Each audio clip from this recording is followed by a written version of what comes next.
নমস্কার, home cook Soma কোচের নতুন একটা ভিডিওতে আপনাদের অনেক স্বাগত। আজকে দুধ শুক্তো একটি রেসিপি শেয়ার করছি। তার জন্য এখানে প্রথমে আমি সমস্ত সবজিগুলো লম্বা লম্বা করে কেটে নিয়েছি। কড়াই বসিয়ে সর্ষের তেল গরম করে নেব। সর্ষের তেল গরম হলে প্রথমে আমি বড়িগুলো লাল লাল করে ভেজে তুলে রাখবো।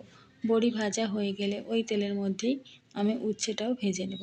উচ্ছেটা লবণ ছাড়া হাই ফ্লেমে ভাজবো, কারণ উচ্ছে সবুজ রঙটা এতে ঠিক থাকবে। উচ্ছে ভাজা হয়ে গেলে উচ্ছেটা তুলে নিয়ে ওই তেলের মধ্যে আমি কাঁচকলা ভেজে নেব। কাঁচকলাটা দিয়ে নাড়াচাড়া করে দিয়ে দেব গাজর ও পেঁপে।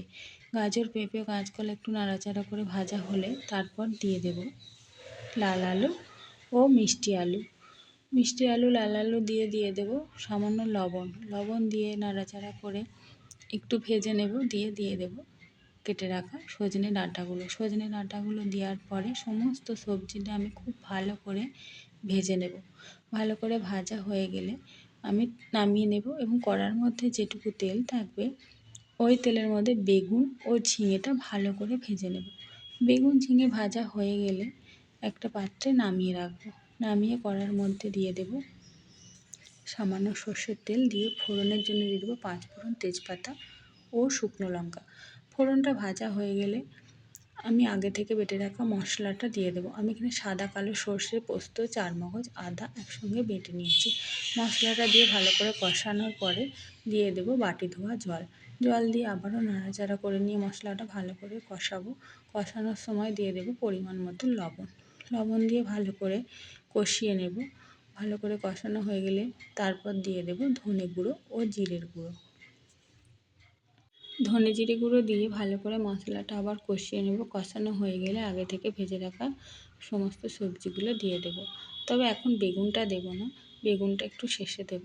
সবজিগুলো ভালো করে দিয়ে নাড়াচাড়া করে কষে নিয়ে দিয়ে দেব সেদ্ধ হওয়ার জন্য পরিমাণ মতো গরম জল।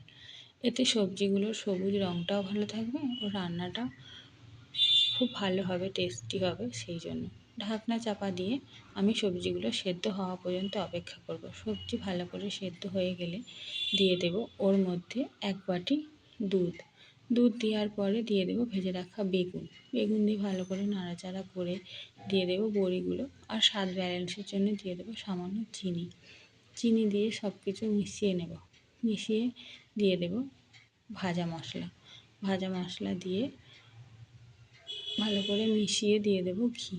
তাহলেই তৈরি হয়ে যাবে আজকের এই রেসিপি কেমন লাগলো কমেন্ট বক্সে অবশ্যই জানাবেন।